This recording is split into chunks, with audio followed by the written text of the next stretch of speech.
Saya terkejut menemukan paman kandung saya ternyata memiliki niat tidak senonoh terhadap saya sejak kecil, kehilangan orang tua tinggal di rumah paman. Namun saya tidak bisa melawan agar paman tidak berhasil. Saya memanfaatkan kesempatan di pernikahan sepupu saya. Bertemu dengan seorang pria tampan yang menarik perhatian. Saya berniat menyerahkan tubuh saya untuk menukar kebebasan, namun dia menolaknya dengan dingin. Kemudian saya melemparkan gambar tengkorak yang saya gambar sendiri dari lantai atas ke dalam pesta pernikahan sepupu saya, gambar yang tidak menyenangkan. Ini memicu banyak pembicaraan di kalangan tamu. Melihat pemandangan ini, sepupu saya gemetar karena marah. Namun ketika dia menatap ke atas, tidak ada siapa-siapa. Saya tahu dalam hati saya tidak ada seorang pun di keluarga paman yang baik. Menghancurkan pernikahan sepupu saya juga sedikit melampiaskan amarah. Namun ketika saya berniat diam-diam pergi, tiba-tiba seseorang menarik saya segera dibawa ke kamar hotel. Namun kami berdua belum berbuat apa-apa, situasinya menjadi canggung. Namun kami berhasil melewati malam yang luar biasa tanpa masalah. Namun, pria itu tidak menyangka saat dia pergi mandi saya dengan diam-diam meninggalkannya. Dia merasa kehilangan. Seketika, sebagai penguasa dunia, bawah dari keluarga kaya raya,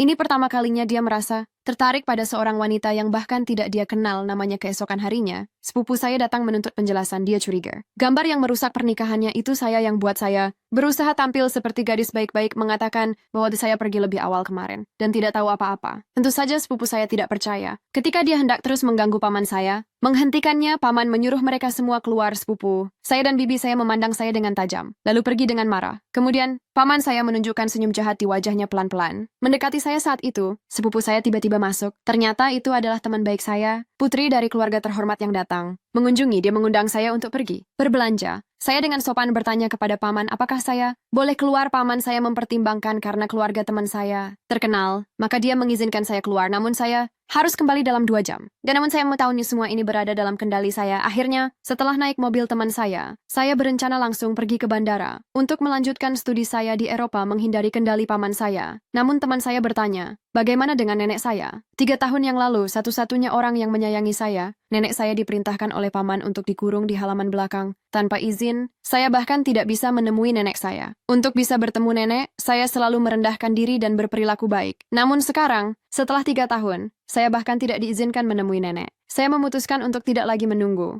melarikan diri dulu, baru merencanakan langkah selanjutnya. Namun pada saat itu, tiba-tiba sebuah konvoi mobil mewah melaju ke arah saya.